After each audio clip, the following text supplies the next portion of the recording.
after a successful battle against an imposing shadowy knight guarding the entrance to beyond this great ziggurat and this land of the dead that Val, Rolandir, Vamok, and Luna find themselves in, our party has a moment of respite to tend to their wounds before journeying onward and upward. Do we want to rest here then, or should we find a building perhaps? I see no difference. And to be quite frank, I do not wish to move. Here will suffice. I think I'm inclined to agree. That was the only moving thing we've encountered thus far. I doubt anything else is going to sneak up on us. Luna, quite wearily, still sitting, is like, I wouldn't mind taking a bit of a rest. Upon hearing Luna say that, Vamok just nods and reaches into his pack and pulls out like some gauze, and he's going to start bandaging his wounded thigh and trying to do what he can to ease the massive broken bones in his chest. Should we set a watch, perhaps, just in case? We should rest. I can secure the perimeter. And wearily, Vamok gets up. He pulls out a book, flips to a page, and will ritual cast Alarm. Sweet. If we wish to stay guarded, it would be best if we stayed inside one of these buildings. It is easier to monitor.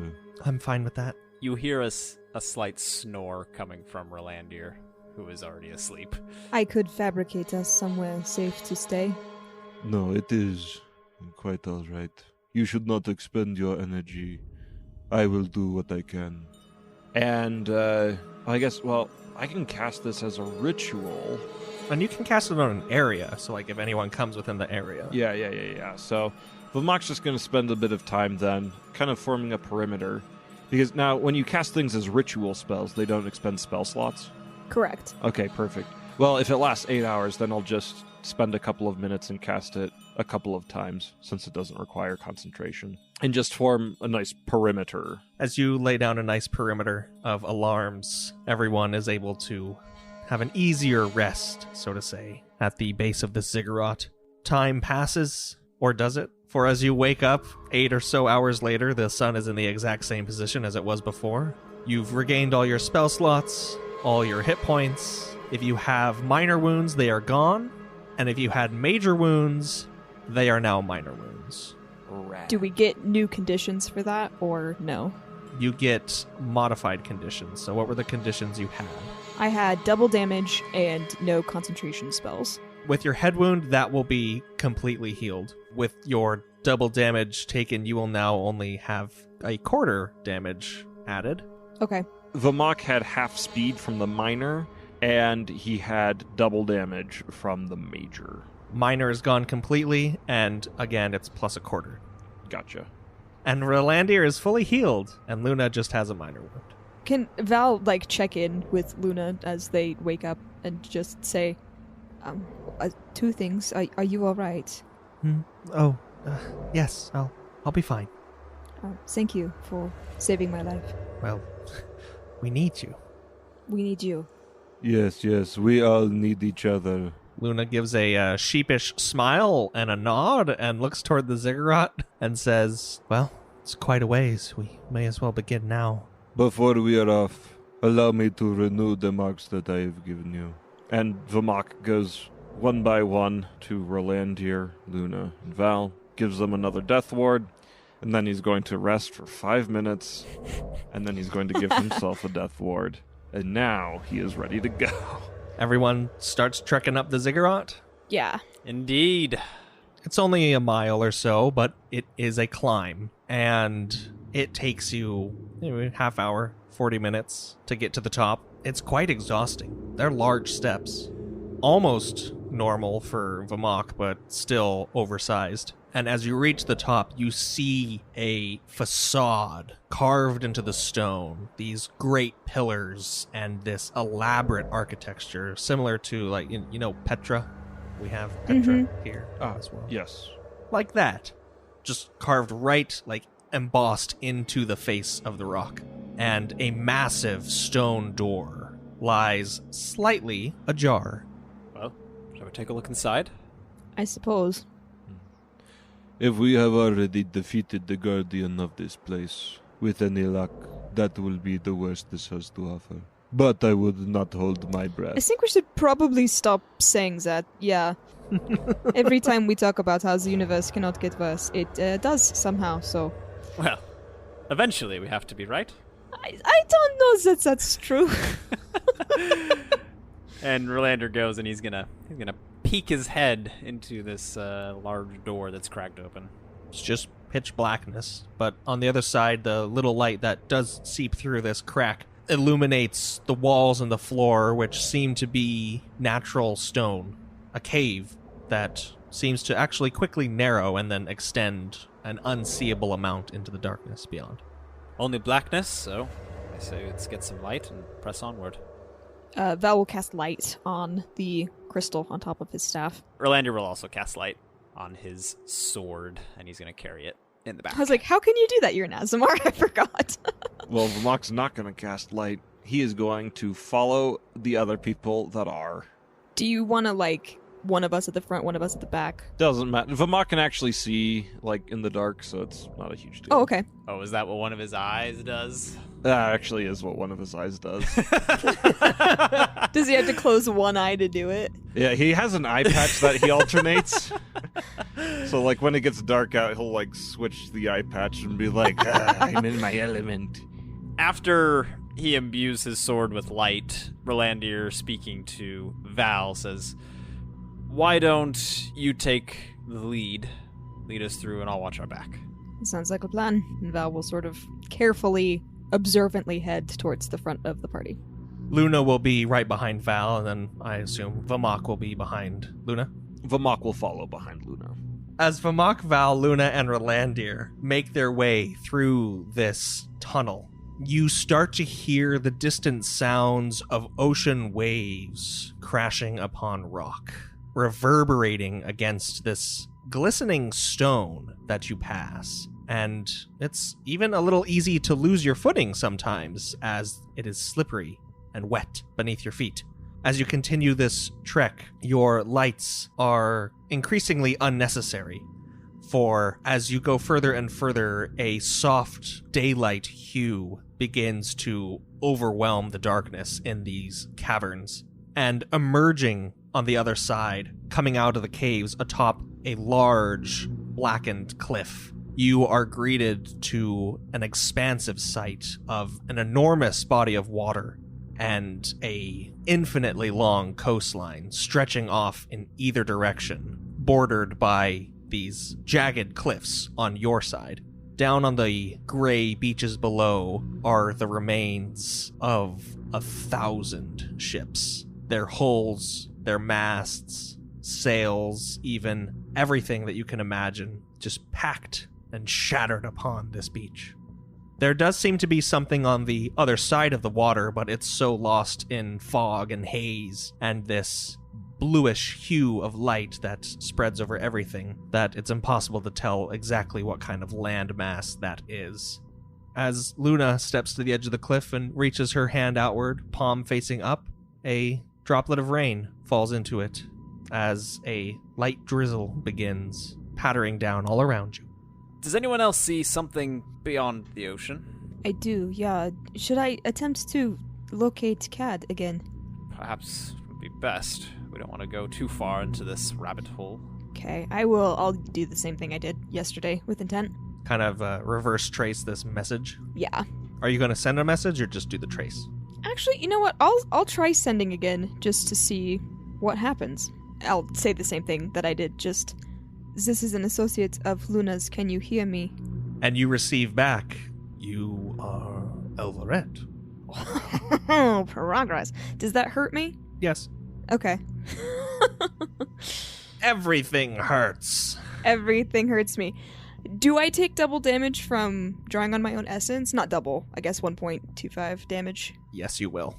Okay. I'll do that addition. So you'll take 6 damage total. Okay. Well, before we start this next conversation, I've contacted him. He responded.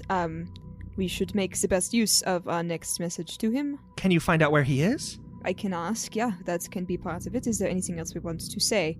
Can you ask him if he knows how to gain an audience with Tentaver, or where Tentaver is? That is our true goal. Finding Cadagas is a luxury. Luna narrows her eyes at that.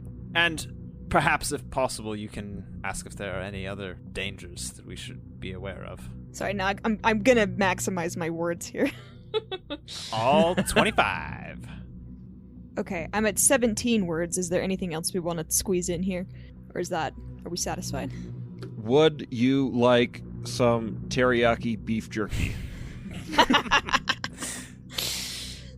Okay, here is Val's second sending. So this is the second time I'm casting this spell. He will say, yes, where are you? We can rescue.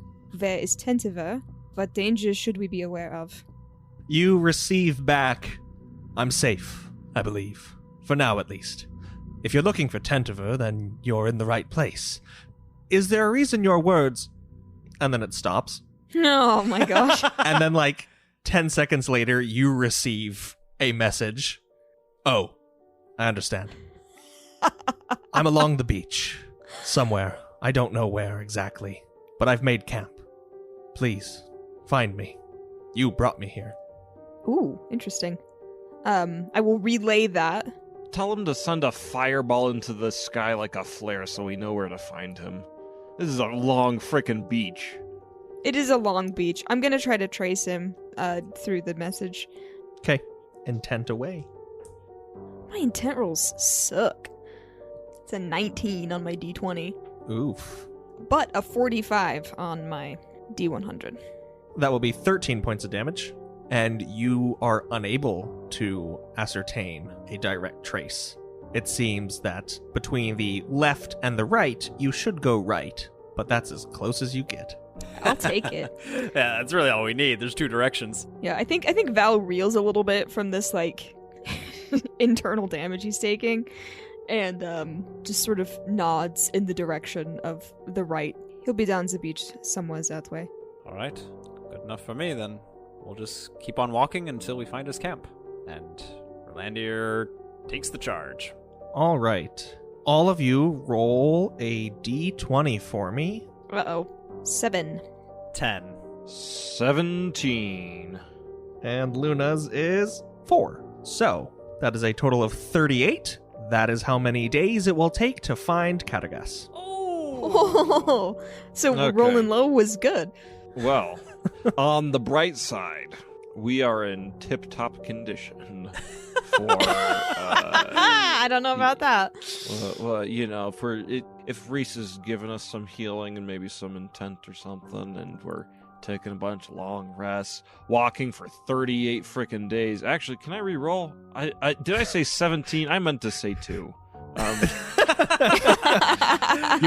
By this time you're probably at the bare end of your food stuff. Well, if we're short on food, I mean, Vamok's got the beef jerky.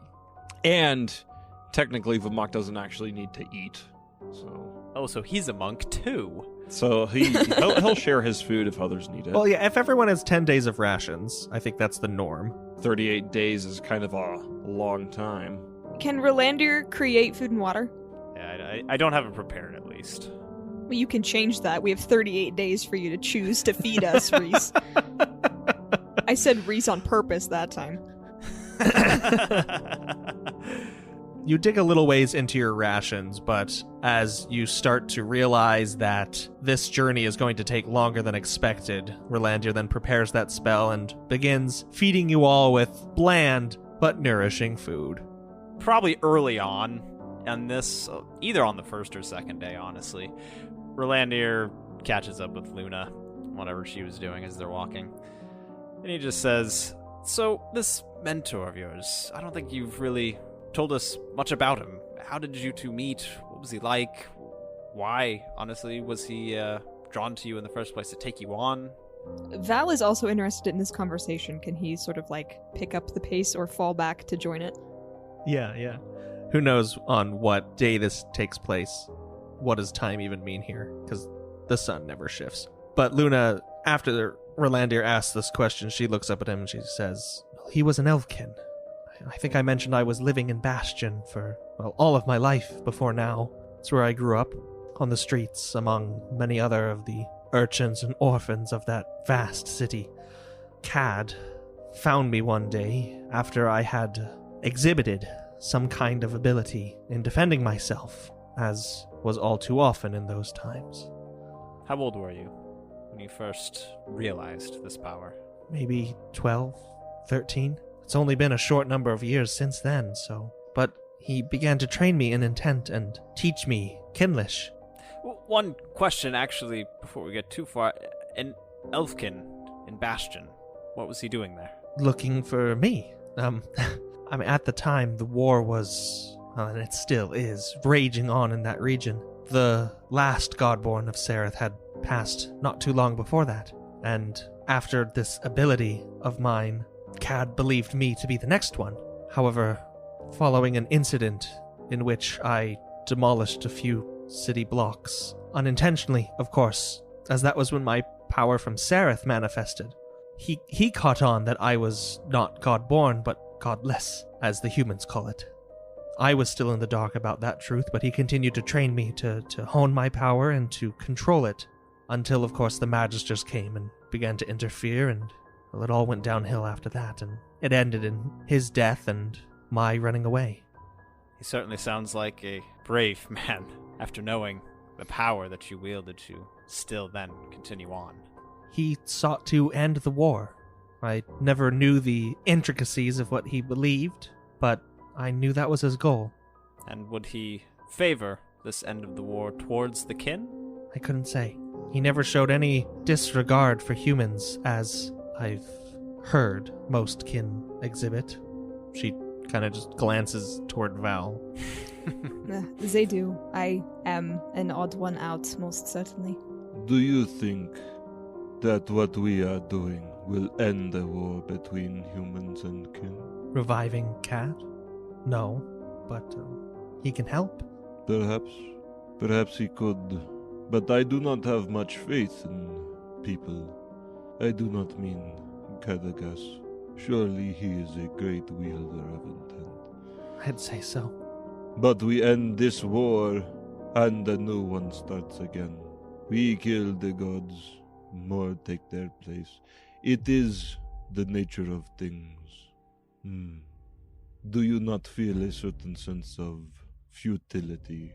I think it matters quite greatly to those who live through those times. So no, I don't. Neither do I. I was simply curious.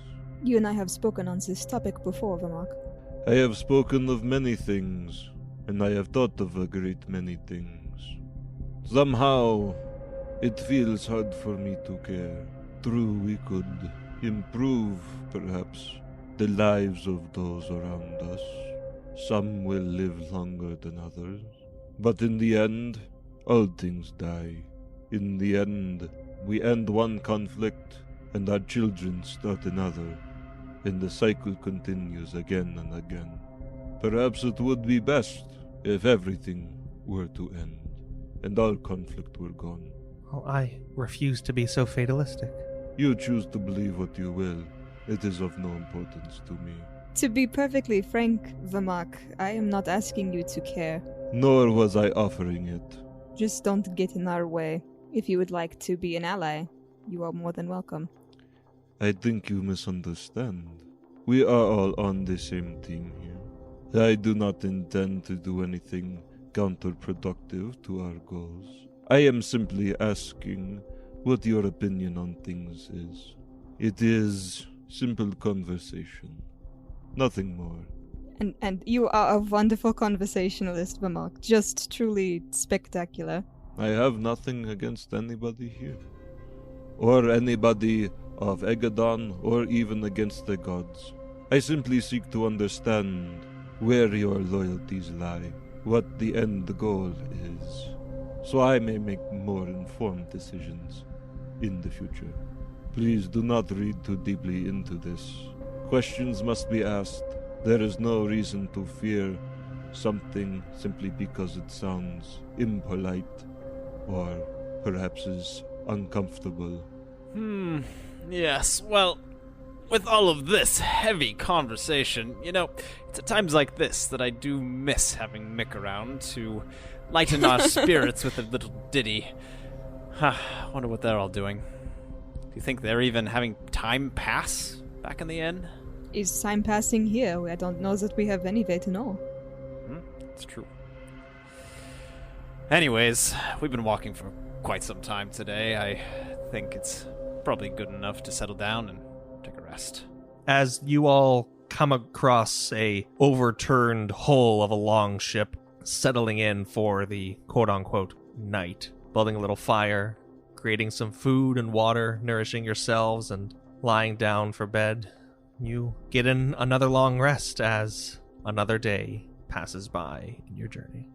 At the end of this span of time, you see smoke on the horizon.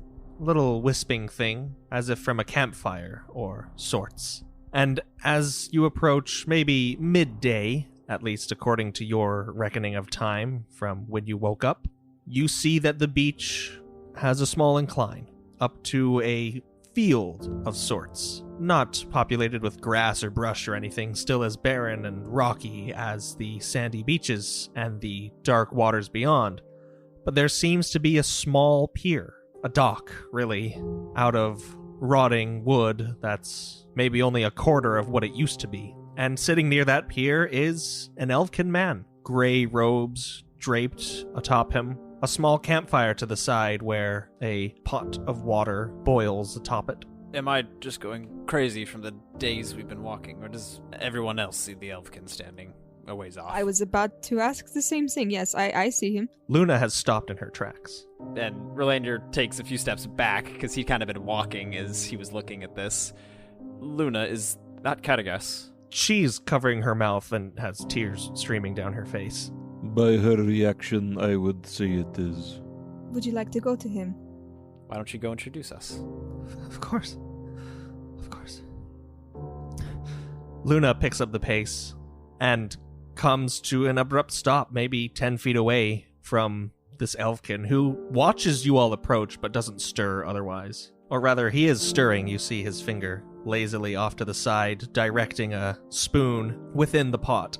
As you all approach and come to a stop by Luna, he gets a smile on his face and he says, child, I figured if it were anyone who would deign themselves foolish enough to interfere with the affairs of the ethereals and take a soul back from its resting place, it would have been you.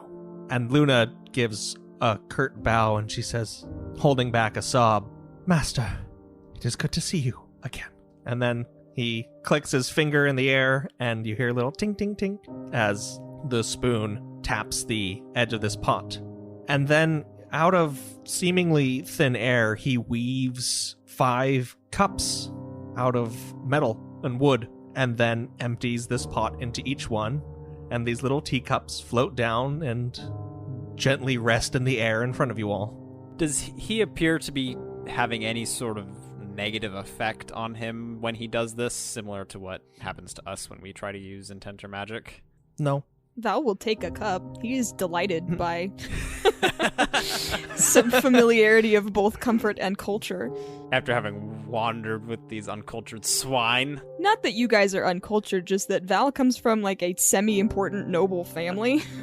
Right. And has been really rough in it. That's true. For a good time now. For a long time, yeah. It's he doesn't mind. It's just like, oh, I forgot what this is like to have tea. As you sip it, it's quite good. There's a hint of orange and a slight bitter taste that you can't exactly put your finger on, but it's a good mix. And this elfkin hops down from off this pier, landing into the sand in front of you, and says, hello to those who I am unacquainted with. My name is Katagas.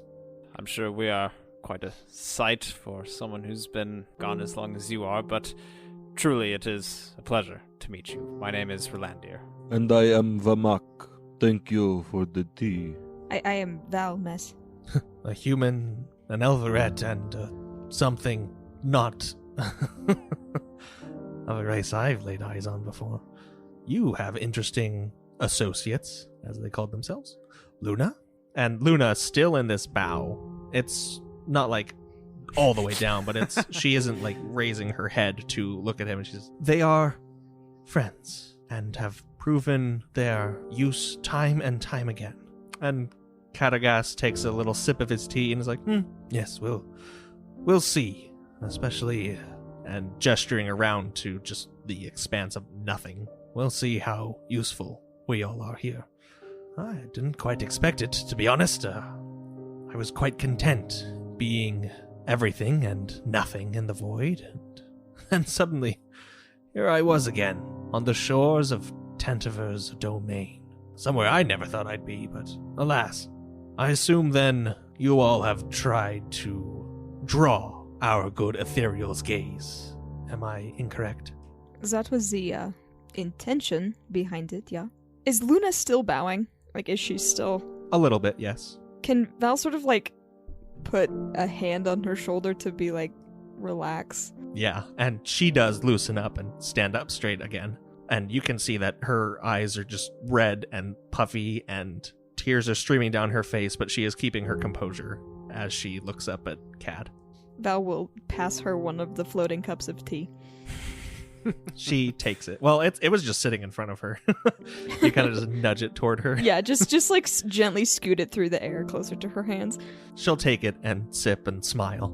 Cad looks out across the way to this shapeless form in the fog out on the horizon and says, "I assume then you're here for a meeting with, again, our good god, Tentaver." That was the plan, yes.